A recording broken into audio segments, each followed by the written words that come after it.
So, in my experience, it shows up in people's lives as something that is really not easily overcome. So, usually, generational trauma that's really entrenched is like, anger issues, depression, like mental health issues. These kinds of things are really hard to crack, right? So, those things are usually generational. Do you want to wake up feeling like you're stepping into who you're meant to be, into the best possible version of you? What if I told you that the key to your best life, health, and happiness are all around you? You just have to find what works for you. I'm Hopeful Jasa, and I believe that there isn't just one way to live a healthy and meaningful life, and that all you need is a little inspiration to make changes that last from the inside out. Each week, I'll be sharing tangible tips and inspirational interviews to help you on your journey. These are the steps to take to improve your life and live with purpose. This is Hopeful and Wholesome. Hey y'all, welcome back to Hopeful and Wholesome. Today I have on the show Jenna Lee, and she's the author of the new spiritual fiction book called Heavenly Creatures, and she is a meditative coach. She's been studying spirituality intensively since her time attending Phillips Exeter Academy, and has taught meditation classes at UC Berkeley and studied in Nepal with her primary teacher.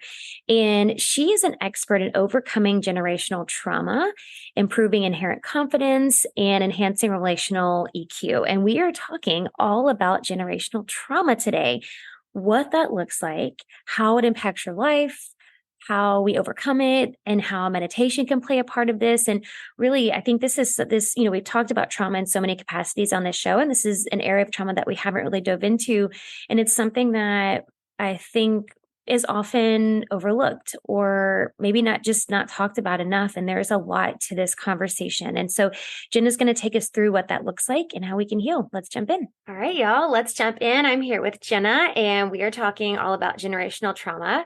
And I love that we're bringing this kind of new conversation to trauma, Jenna, because we talked about all kinds of trauma. We talked about sexual trauma, emotional trauma, spiritual trauma, but this is one that we have not touched on. So I'm so excited to have you bring this conversation to us. Thanks so much for joining us today.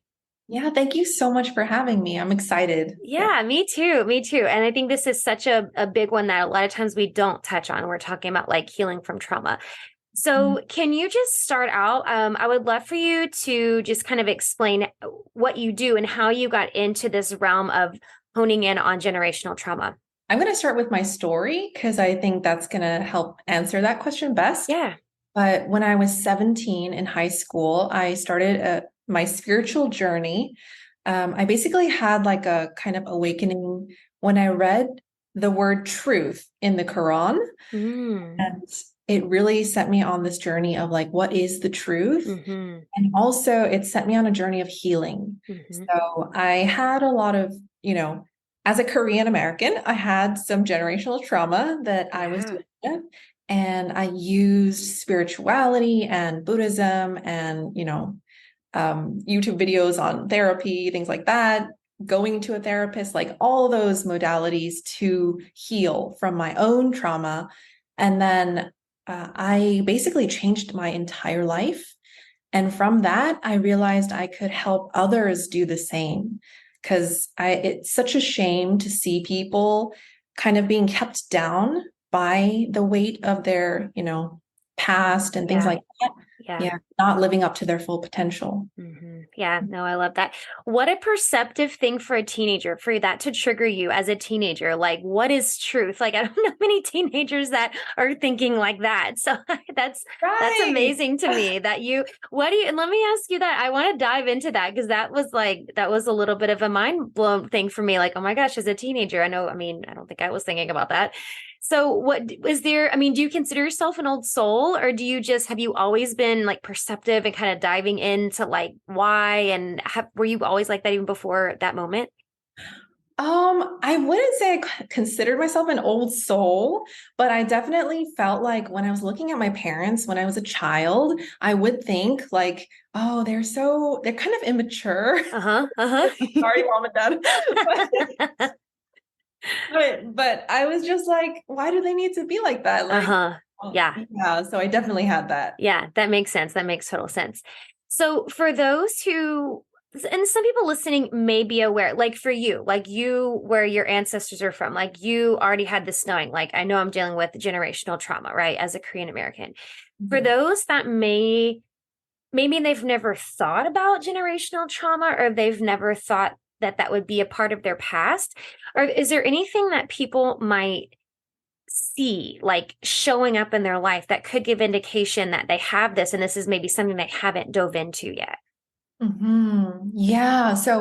So in my experience, it shows up in people's lives as something that is really not easily overcome. Mm-hmm. So usually generational trauma that's really entrenched is like, anger issues, depression, like mental health issues. Mm, These kinds of things are really hard to crack, right? yeah. So those things are usually generational. Yeah, yeah, that makes sense. And so how does one start? Okay, so we decided we want to dive into that part of, our history, whatever. How would you suggest someone starting out? Like, whether are there steps that people can take on kind of overcoming this, maybe recognizing it and then overcoming? hmm Yeah, so I highly recommend meditation. Hmm. Just using the Calm app if you're like a beginner, Headspace, Calm, all those things. Yes, there's lots of good ones. Yeah. And just first of all, becoming calmer within yourself. That's kind of the first step. And then from there, that's when you can look at the emotions and thoughts that are coming up. And then you can do Vipassana meditation, which is a little different from the calming meditation. And Vipassana means like insight meditation. So Mm, you're looking at the emotional thing that's coming up mhm. and asking yourself, where did this come from? And what is the truth that I need to take from this and how to let it go? Yeah. You take that truth from it. Yeah, that's a good one. I don't know if that's so there's a practice. I've worked with a couple different mentors and that do different spiritual practices, and there's this ancient Tibetan practice called taming the demon or feeding the demon. It's feeding the demon, but that's basically what it is, what you were just talking about. It's like identifying like the demon as in like the stored or stuck emotion or whatever, and like identifying it and asking like, what do you need? And so I love that practice and using that for Yeah. generational trauma healing. Uh-huh, uh-huh. And it can be hard because, sometimes we get sucked into the emotion, Yeah. thought, and then when you're sucked in, it's kind of like game over. Yeah. Yeah. Right. So you need that like perfect balance of detachment, but also being more intimate with that emotion and thought while not getting sucked in. Right. Right. Yeah. And that's a tough balance. I'd love to hear your thoughts on that because I think a lot of times, well, there's reasons that we're not going into that part, right? That emotional part. And this is for dealing with any kind of trauma, right? Like we don't want to relive it. We don't want to like sit in it, right? But it's like what you're saying feeling like finding and feeling the emotion, but not like getting sucked in, right? Mhm. How, I guess, what is in your experience, because you've been through this, working through your own spiritual journey, but are there ways that we can, because I think I really see that as something that can hold people back from healing, again, from any kind of trauma, but we're talking about generational trauma is the fear of what's going to come up, right? What emotions are going to come up and the feelings and what am I going to deal, you know what I mean? What are your thoughts on that? Yeah, yeah. And I like what you said about like the fear, because I think a lot of reasons why people don't sit in meditation is because all these uncomfortable things start coming up and they Yeah. don't want to deal with that, Mm-hmm. right? Mm-hmm. Yeah. And so in Tibetan Buddhism, also I follow Tibetan Buddhism also. So I was really excited to hear you say that some Yeah. teachers in Tibetan. Yeah. Yeah. Awesome. But yeah, so when you're getting too detached, like too far away from you're just like swimming, and not Hmm. really grounded. Right. Teachers recommend that, you try to be more focused and bring your attention back to your breath, Hmm. your body, become more relaxed. And then when you're getting too much sucked into some sort of trauma, or you're getting sluggish, or you're getting sleepy, or like not focused, then teachers actually recommend, getting up, doing something else, some jumping jacks, cleaning the house, Yeah. getting more active. Yeah. So like the mind needs to be balanced between relaxation and being active. Right. So it can't be too relaxed or else you're gonna fall asleep. Right. And can't be too active or else, ADHD, like, whoo, Right. everywhere. Yeah. Yeah, totally. Yeah. No, that's a good point. So when we're working through this, I guess on the other end of that is, and you can speak to your own experience, but how do you see generational trauma affecting people? I mean, you talked about how like what physically is showing up in the body, but how is it affecting your life by like not addressing it, right? Or not kind of getting to the root of it. What are some ways that showed up for you, like when you were working through it and that you've seen with people that you've worked with? Mm-hmm. Yeah. So for me personally, in my family, we had a lot of, so my father was like angrier. He was more of an aggressive person. And I had anger issues as well. And it was really hard, when you get super angry, it's hard to control your thoughts. Like they just start going off on their conditioned pathways. Right. And then you may also act out in ways that, when you're back to your sane consciousness, you're like, oh, I shouldn't have done that. Right. Right. So when those kinds of things show up, people often assume like there's nothing I can do about it. That's just me. That's just personality.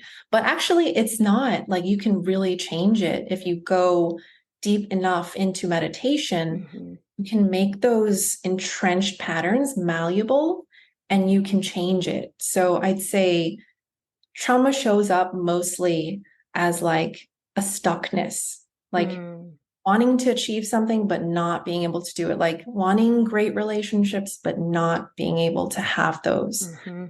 So, I just want to say you can change it. Yeah. Yeah. No, it's such a good point. And I love that you said that because I find even, in my world dealing with people and their health that, I get that a lot too, where, a lot of things are blamed on genetics and things, which yes, I mean, genetics plays a part, but we know now from research that it really only plays a very small part and 90% of it is our environment and that we can change our genetics. So like epigenetics is a thing. And it's the same thing that you're talking about. Like you can create new neural pathways in the brain and the body to like rewire your brain. And I find that, we not to diminish, people's pain and things that they went through, like, generations past have gone through and the pain and the things that happen, not to diminish that at all. But I find that a lot of times people would rather hold on to that as like a badge of honor or just to hold on to it for an excuse at some point, like just going to keep this in my back pocket until the right moment comes out. And I can use this as an excuse for not changing my behavior or not, whatever it is, like be staying stuck, like you're talking about these instances where you're staying stuck. And so for people like that, where, and maybe somebody listening, maybe it's a family member or something that they've seen this in and they just kind of hold on to that. How do you address that? Like, what are ways that not that, we can fix people. I'm not saying we're going to fix people, right? But what are some ways that we can kind of help people let go of that, like the generational trauma that they're holding on to for, whatever reason? Does that make sense? Yeah. Yeah. So, if it's a family member that the listener is dealing with, I really have to say, if that family member doesn't want help, Right. there's nothing you can do for them. Like they have to want to change. And that's why, in coaching, like I only work with the client, like, because the client is here to change. Right. They've asked for help. But if it's really impacting the listener, then I'd say taking space, changing your environment, maybe even limiting contact, cutting off contact for a while until you're strong enough to deal with that family member. that would be the best course that I'd suggest. But it's really hard to let go of someone you love, right? Right. Totally. Yeah.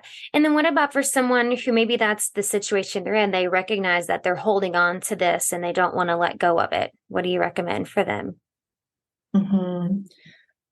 I would recommend like loving kindness meditation. So, sending love and prayers to the person that, you want to help but can't. And, just having compassion for them and their pain, but also having compassion for your pain and having to deal with the other person's pain. Yeah. Just, always having that compassion for yourself. Yeah. Yeah. I think that's a big one. That's a big one. And that's required too as you're working through it, right? As you're working to overcome it and work through it. So when you were working through your own generational trauma for you, when it was coming up for you and because I'm assuming you meditation was kind of your main course of action, right? To work through it. Right. So when you're working through it, did you have, were you someone who had like intense emotions that were coming up? Did you have intense visions coming up? Like what did the process like physically look like for you? Yes, I was one of those people who like in a week, I'd say like 2 or 3 days in the week, I would have intense emotions come up. Like really not anger, but like depression and all these things. And what I began to realize as I worked through that, in the beginning, it was really hard, but I realized that there was something deeper than that emotion in me. So at first, I was completely identified with those feelings, but later on, I was able to just hold those feelings as overwhelming and huge as they were, just hold it in myself and, allow some grace to myself and maybe take a break and, at night watch Netflix and just treat myself and allow myself to rest and just feel the feelings, but not act it out or not do anything about it. Just feel them running through me like water. Yeah. Yeah.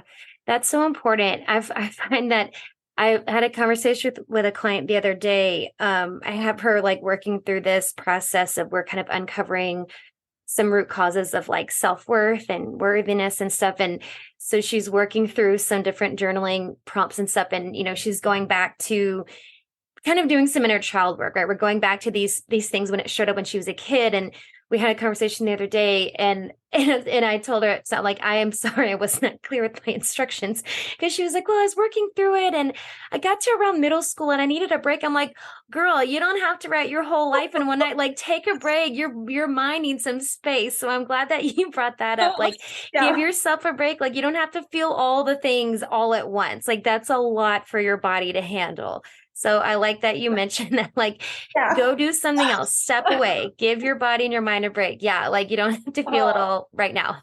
Right. It's like, whoa, you were doing all of that? I mean, yes, all of it. It's a lot. Yeah. And I think it goes back to you were saying about the compassion thing. Like, well, so two things, the compassion thing for sure, like having compassion with ourselves and with the process, right?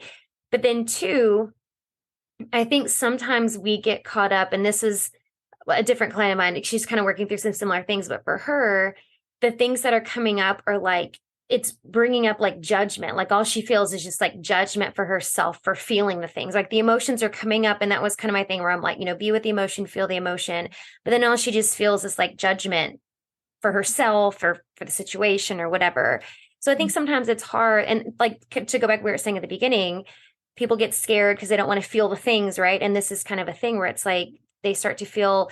So I guess, did you experience that in yours where you or people that you work with where they're feeling the things, but then really they're just feeling with judgment rather than just feeling it to like let it flow, Yes, definitely. And I think actually clients who have that judgment and like the self-inflicting clients, like there's like two clients that I work with, like some clients project outwards and blame others. Yeah.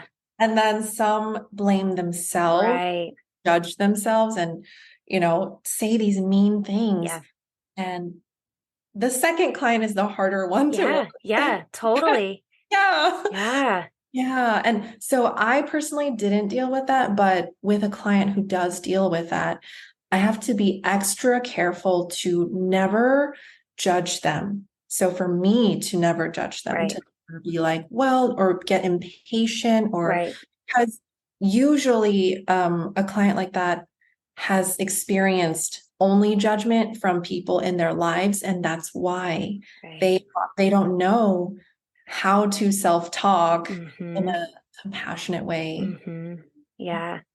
That's a hard one to retrain. And I find that's like, I probably fall into that category because I've always been my, own worst critic, like one of those things. And that's a hard one to retrain. Like, how does somebody go about? Because yeah, if the only thing or the main thing you heard, but growing up or whenever was judgment towards you, and that's all so then have judgment for yourself. What Mhm. are some ways people can go about I guess reprogram, as we talked about earlier, like retraining the mind and like reprogramming that into, because I mean it's easy to be like, oh, have kindness and compassion for yourself, but that doesn't necessarily change things just thinking it. Yeah, yeah, yeah. And yeah, it's a tricky thing, but what I try to do is I try to listen more, be present with what they're telling me, ask questions that prompt self-empowerment instead of me giving advice or telling people what to do. Mm-hmm. Because as the client then solves their own problems, they begin to see like they're not, incompetent, or, Right. all these things they used to tell themselves. They're not those things. And they discover that within themselves. Mm-hmm. So, not giving advice, not being critical. This is really important, I think. Mm-hmm. Yeah, no, that's true. And I think that's a huge piece is letting people, because I think sometimes, we get the clients that are looking for all the answers. Like they want you to give them all the answers, but it's like because I try to do this with my clients as well. Like they have all the answers. They just need you to kind of facilitate the journey to get there. So I think that's a huge piece. And I think that's such a huge piece in finding a coach or mentor or whatever to have somebody kind of help guide you or lead you. They're not to find somebody so they'll give you all the answers, but Mhm. to help guide you there and just to be like a resource. I think that's a huge piece. Yeah, yeah. And I also I used to be worse about this, about giving advice, but I also now try to ask, like, would you mind if I gave advice about this? I Yeah. think I have something, but do you mind if I Right. share? Right. Uh-huh. Yeah, that's true because sometimes people don't want you to give advice. They just want you to listen. Like, just let me vent and then like that's it. Yeah. Yeah, Yeah, yeah. Yeah. that's true. That is true. So as we're kind of wrapping things up here, what are the best three things people can do like starting now to be able to identify and start to heal that generational trauma? Things just like tangible things they can start doing. Mhm. Yeah, so I'd say get in touch more with your body. So I think especially in the West, we are thinking a lot, and Yeah. we tend to use more logical Yep. thinking in our jobs, especially. So we can get really detached from our body and from our Totally. breath. So just checking back in, breathing, checking into the body, relaxing into the body. That would be my first tip. And then, second, as you're doing that, take that presence into your whole day. And as you go through the day, try to become more aware of your habitual patterns. So if you notice a thought and you can notice that it's a limiting thought, that's a huge step in the right direction. Because most of the time, we don't even notice. We're just thinking, Yeah. you're not even aware. Mm-hmm. So if you can become aware of the limiting belief, that's the second tip. And then when you are aware of it, ask yourself, is this belief true? So I'm taking this actually from Byron Katie. I like Byron Katie. Yeah, she calls it the work. And Uh-huh.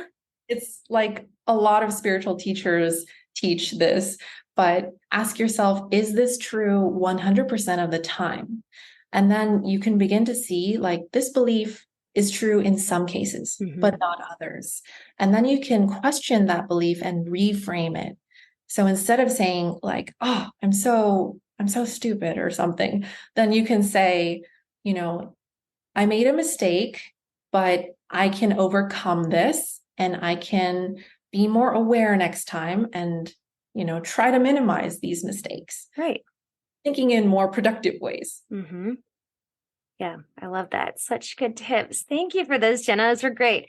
So I have one more question I want to ask you, but before I ask you that, can you let everybody know where they can find more about you and what you're doing to help others deal with a generational trauma and everything that you're doing in your business?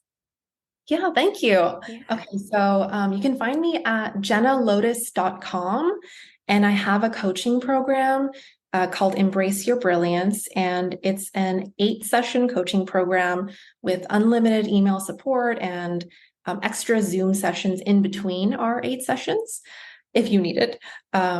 So I have the coaching program and I have free Sunday meditations at 10 a.m. EST. Yeah. Awesome. Yeah. And I also have a book that I wrote called Heavenly Creatures. It's a spiritual fiction book, and you can find all of that at jennalotus.com. Perfect. That's awesome. Thanks, Jenna. Of course, I'll have links to that in the show notes for y'all to go check out. And the last question I want to ask you, what do you think is the most important thing you can do to live with purpose? I think realizing that you are a divine being and that what you want matters in this world. Beyond what other people think of what you want, you know, what other people want from you, what you truly want matters, and you have a role in this world. I love that. That's beautiful. Thank you, Jenna. Thanks so much for joining us and giving us such good tips and strategies for dealing and overcoming with generational trauma. Thanks so much for coming on. Thank you so much for having me. Thanks for listening to Hopeful and Wholesome, y'all. If you found value in this week's episode, please subscribe on iTunes or wherever you listen to your podcast and leave a review to let me know what you thought. I'd love to know what you find useful in these episodes so I can know how to provide the most value I can to my listeners. And if you have topics you'd like to know more about, I'd love to hear those as well. So shoot me a message on Instagram, Facebook, or LinkedIn. It's at TheHopePedraza, or you can visit my website, hopefulandwholesome.com. Thanks, y'all.